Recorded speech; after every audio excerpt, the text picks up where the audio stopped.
Gibraltar, the rock at the gateway of the Mediterranean. A limestone mountain standing between Europe and Africa, between the Atlantic Ocean and the inland sea of empires. Long before British warships arrived, sailors already knew this place as one of the great landmarks of the ancient world.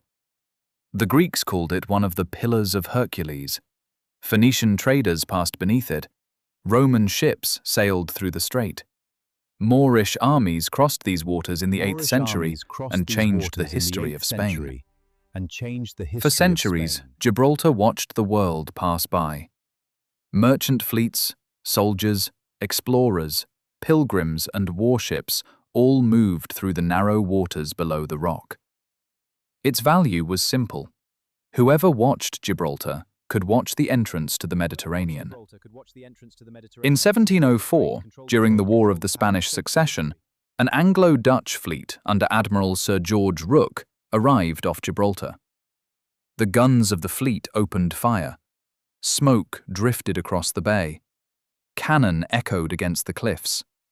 British and Dutch Marines landed, and after a short but intense assault, the Spanish garrison surrendered. At first, few understood what Britain had gained, but naval planners soon recognized the truth. Gibraltar was not merely a captured town.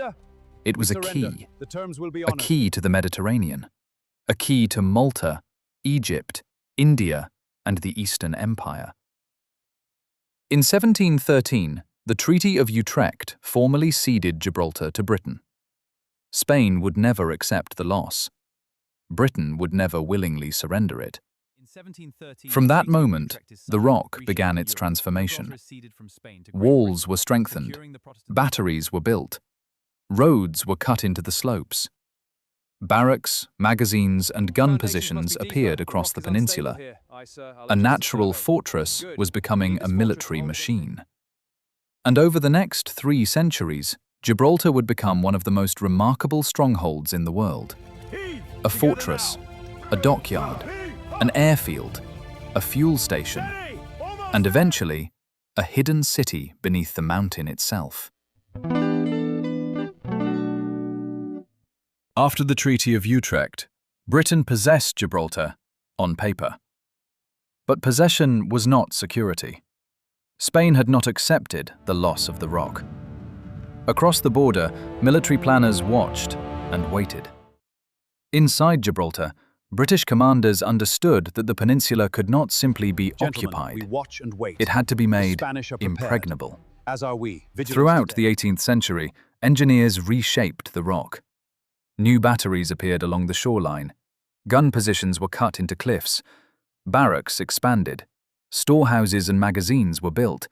Military roads crossed ground once thought inaccessible. The work was hard and dangerous. Cannon, powder, and stone had to be hauled up steep slopes by men, ropes, and pulleys. But each new battery gave Gibraltar greater command over the bay and the strait. The mountain itself was becoming a weapon. Then, in 1779, Spain and France launched their great attempt to retake Gibraltar. The Great Siege had begun. For nearly 4 years, the fortress endured blockade, bombardment, and hunger. Supplies became precious. Fresh water was carefully guarded. Relief convoys fought their way through hostile waters. Each arrival brought food, ammunition, and hope. But the defenders needed a new advantage. The northern face of the rock overlooked enemy lines, yet surface batteries were exposed. Then came a bold idea. If guns could not safely stand upon the mountain, perhaps they could fire from inside it. In 1782, soldiers and engineers began cutting tunnels through the limestone. By hand, by powder, by candlelight and determination, they drove galleries into the rock. Gun embrasures were opened through the cliff face. Cannon were placed inside the mountain. For the first time, Gibraltar's rock itself became artillery. Protected by stone, The guns could fire out while remaining shielded from return fire. It was an engineering breakthrough. In September 1782, the enemy launched a massive attack using floating batteries. These armoured vessels were designed to bombard Gibraltar at close range. But British defenders fired heated shot into them. Fire spread. Explosions followed. The assault collapsed. In 1783, the Great Siege ended. Gibraltar had survived. But its greatest legacy was not only victory. It was the birth of the tunnel fortress. The first galleries cut during the siege would become the foundation of something far greater. A hidden military world inside the rock. When the guns of the Great Siege finally fell silent, Gibraltar was battered but undefeated. Its survival proved its value beyond doubt. Britain had held the gateway to the Mediterranean against the combined efforts of France and Spain. From that moment, Gibraltar became far more than a defensive fortress. It became a cornerstone of empire. During the 19th century, Britain's maritime power expanded across the world. Its ships carried trade across oceans. Its navy protected routes to Malta, Egypt, India, and the Far East. And at the western entrance to the Mediterranean stood Gibraltar. Every vessel passing between the Atlantic and the inland sea moved beneath the shadow of the rock. Warships called for supplies. Merchant ships sought shelter. Officers, dock workers, engineers, and sailors turned the harbor into a place of constant activity. Then came steam. Steam power changed everything. Sailing ships had depended upon wind. Steamships depended upon fuel. Coal became the lifeblood of maritime power. Gibraltar's position made it the perfect refueling station. Coal depots grew around the harbor. Wharves were adapted. Storehouses expanded. Thousands of tons of coal passed through the port. The work was dirty, physical, and exhausting. Coal dust covered the waterfront. Laborers loaded fuel into bunkers. Warships took on the power they needed to cross seas and defend empire. As ships became more complex, Gibraltar's engineering role expanded. The dockyard developed workshops, machine shops, and repair facilities. Boilers needed inspection. Engines needed maintenance. Propellers, pumps, and fittings needed repair. The harbor became a meeting point of naval power and industrial skill. The age of wooden sail had passed. Iron, steel, steam, and engineering now ruled the sea. In 1869, the opening of the Suez Canal transformed Gibraltar's importance again. The Mediterranean became the main highway between Europe and Asia. Traffic through the strait increased dramatically. Ships bound for India, China, and the Far East passed Gibraltar in growing numbers. The rock now stood at the entrance to one of the most important trade routes on Earth. It was fortress, dockyard, coal station, and imperial gateway. By 1900, Gibraltar had become one of the indispensable hubs of British sea power.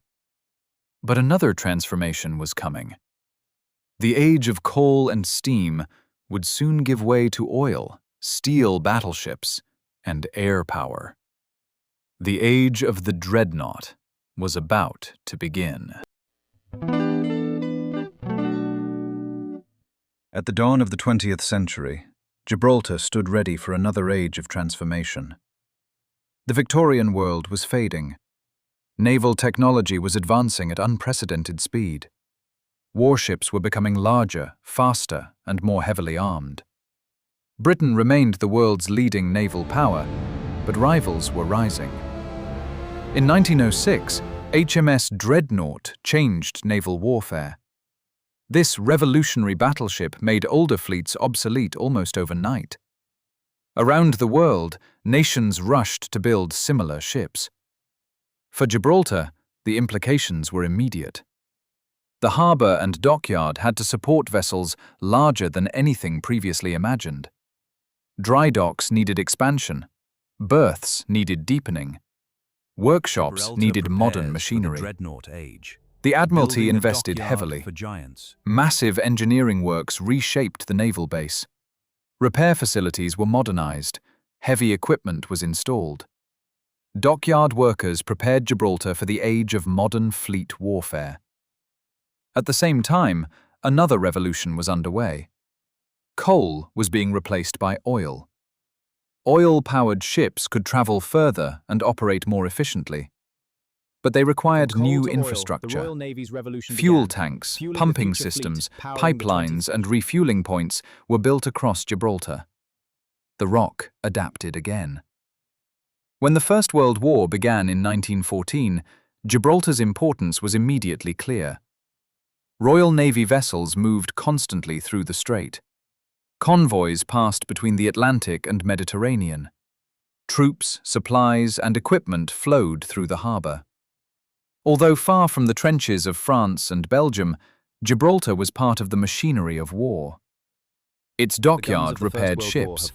Its fuel stores supported operations. Its fortress protected one of the world's great sea routes.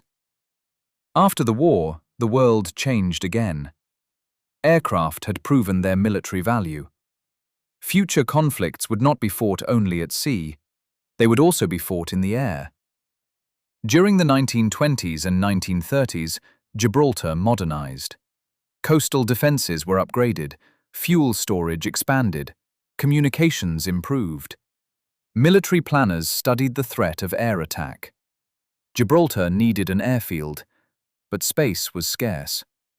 The peninsula offered almost no flat land. The answer was reclamation. Engineers extended land into the sea, creating space for a runway.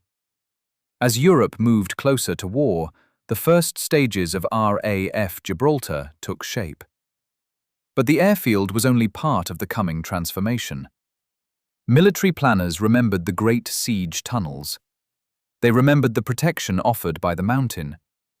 Soon, the Rock would be hollowed on a scale never before imagined. Gibraltar was about to become not only a fortress and naval base, but an underground city built for total war. On the 1st of September 1939, German forces crossed into Poland. Royal Navy vessels. Within days, Britain and France were at war. For Gibraltar, the Second World War became the defining chapter in its long military history. The Rock guarded the western entrance to the Mediterranean. Every convoy traveling to Malta, North Africa, and the Middle East depended upon secure passage through the strait. If Gibraltar fell, Allied communications across the Mediterranean could be broken. The Rock had to be defended at all costs. But modern war had changed the threat. The danger no longer came only from ships or artillery. It came from the air. Bombers could strike fuel tanks, dockyards, barracks, and command posts. Surface facilities were vulnerable. The solution was extraordinary. Britain would move underground. The Great Siege Tunnels became the inspiration for a vast new military complex. Engineers, miners, and soldiers began cutting deep into the limestone. Day and night, drilling and blasting echoed inside the mountain. Dust filled the air. Rock was removed continuously. New galleries stretched through the rock. Roads were cut underground. During World War II, Huge Gibraltar's chambers tunnels were massively excavated. expanded. By the end of the Became heart war, an unsinkable more than ledge. 40 Gibraltar's kilometers hold of tunnels secrets. Some are existed open to beneath visitors, others Gibraltar. remain restricted. This was network not tells simply a shaft deep tunnel within the system. rock of Gibraltar. It More was than a 50 city. kilometers of tunnels, centuries of Underground resilience and barracks strategic housed vision. troops. Hospitals treated casualties. Workshops repaired equipment. Power stations generated electricity. Water systems supported survival. Ammunition depots stored vital supplies. Command centers coordinated operations across the Mediterranean. The rock itself became armor. Hundreds of feet of limestone protected the people and machinery within. Above ground, another major engineering project was underway. Gibraltar needed an airfield. Material excavated from the tunnels helped reclaim land from the sea. Upon this reclaimed ground, the runway of RAF Gibraltar took shape. Aircraft could now operate directly from the fortress. Reconnaissance flights watched enemy movements. Transport aircraft carried personnel and supplies. The airfield connected Gibraltar to the wider Allied war effort. The civilian population paid a heavy price. As military activity expanded, many residents were evacuated to Britain, Madeira, Jamaica, and elsewhere. Families were separated for years. Gibraltar, The Rock became a fortress first and a home second. The harbor worked without pause. Convoys assembled. Destroyers escorted merchant ships. Submarines departed on patrol. Warships replenished fuel and ammunition. Gibraltar also became a center for intelligence and special operations. Observation posts monitored the strait. Signals were gathered. Movements across the Mediterranean were watched carefully.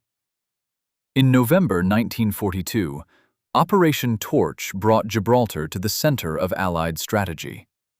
Ships, aircraft, and personnel supported the landings in North Africa. The operation marked a turning point in the war. By 1945, Gibraltar had been transformed. The fortress of stone had become a fortress beneath the mountain. A hidden city of tunnels, hospitals, power stations, roads, and command rooms. It was one of the great military engineering achievements of the Second World War. And although peace had returned, Gibraltar's strategic role was not over. A new conflict was beginning. The Cold War. But the beginning of a new age. When peace returned in 1945, Gibraltar emerged larger, stronger, and more strategically important than ever. The Second World War had ended, but almost immediately a new global struggle began. Relations between the Western powers and the Soviet Union deteriorated. The Cold War took shape. Once again, geography made Gibraltar vital. The strait remained one of the world's great maritime choke points. Every vessel entering or leaving the Mediterranean passed through these waters.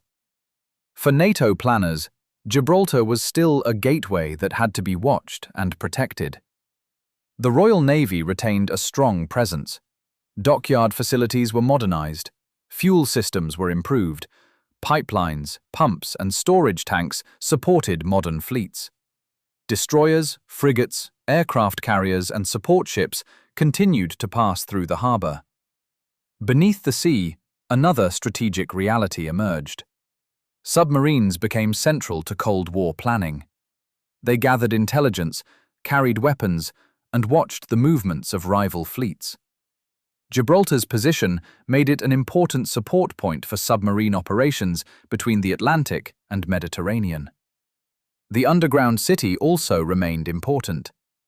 The tunnels built during the Second World War were not abandoned. They were adapted. Command centers were retained. Communications improved. Ventilation, electricity, and emergency systems were upgraded. In an age of nuclear weapons, protected underground facilities mattered more than ever. The Rock could still serve as a hardened command and support complex in time of crisis.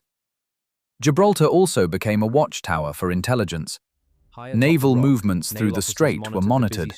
Warships were observed. Communications were studied. The Rock overlooked one of the busiest and most sensitive maritime corridors in the world. But the Cold War was not Gibraltar's only challenge. The sovereignty dispute with Spain continued. In 1969, General Franco closed the land border. The closure separated families, disrupted employment, and isolated Gibraltar from its neighbor. For years, the territory depended heavily on air and sea links. Supplies arrived by ship. Aircraft connected Gibraltar to Britain and other bases. The border closure became one of the defining experiences of modern Gibraltar. Yet the community adapted. Its identity strengthened, its resilience deepened. RAF. Gibraltar remained a vital link. Military transport aircraft moved personnel and equipment. The runway, built on reclaimed land, became one of the most unusual in the world. A narrow strip between mountain and sea. A military airfield with a civilian life around it. Through the 1970s and 1980s, Gibraltar continued to support British and NATO operations. Fuel depots, harbour facilities, communications systems, and underground infrastructure all remained part of a wider defence network. The Falklands War in 1982 reminded Britain of the importance of overseas bases, logistics, and maritime reach. Even in an age of missiles and satellites, sea power still depended upon ports, fuel, engineering, and planning. By the late 1980s, the Cold War was fading. The Berlin Wall fell in 1989. The world changed again. But Gibraltar remained what it had always been: a fortress, a harbour, a watchtower, a gateway, and a symbol of Britain's enduring presence at the entrance to the Mediterranean. As the Cold War ended, many historic military bases lost their old purpose, but Gibraltar remained. The reason was simple: geography had not changed. The Strait of Gibraltar was still one of the most important maritime gateways on Earth. Tankers, container ships, warships, submarines, and cruise liners all continued to pass beneath the shadow of the rock. Today, Gibraltar is a modern British overseas territory and a joint services military base. British Forces Gibraltar coordinates Royal Navy, Army, and Royal Air Force activity across the peninsula. Its work includes maritime security, logistics, search and rescue, intelligence support, and emergency response. At sea, the Royal Navy Gibraltar Squadron patrols British Gibraltar territorial waters. Its vessels support visiting warships and maintain a visible naval presence. Though much smaller than the fleets of empire, they continue a tradition more than 3 centuries old. The harbour remains one of Gibraltar's greatest assets. Military and commercial operations exist side by side. Royal Navy vessels visit, NATO ships call, submarines occasionally receive support. At the same time, Gibraltar has become one of the Mediterranean's major bunkering centers. The story that began with coal in the age of steam now continues with modern marine fuel. Ships crossing between oceans still need support. Gibraltar still provides it. The airport remains equally distinctive. Built during the Second World War on reclaimed land, RAF Gibraltar became a shared military and civilian airfield. For many years, a road crossed directly over the runway. When aircraft arrived, barriers closed and traffic stopped. It became one of the most unusual aviation scenes in the world. But the most remarkable part of Gibraltar remains hidden inside the mountain. More than 50 kilometers of tunnels run through the rock. Some began during the Great Siege. Many were expanded during the Second World War. Others were adapted during the Cold War. Within the limestone are roads, chambers, galleries, and operational spaces. Some are open to visitors. Some remain restricted. Together, they form one of the most extraordinary military tunnel systems ever created. Gibraltar today faces new challenges: smuggling, terrorism, cyber threats, regional instability, maritime security. But the old strategic truth remains. The strait must be watched. The gateway must be protected. The rock is no longer simply an imperial fortress. It is a modern military, commercial, and cultural crossroads.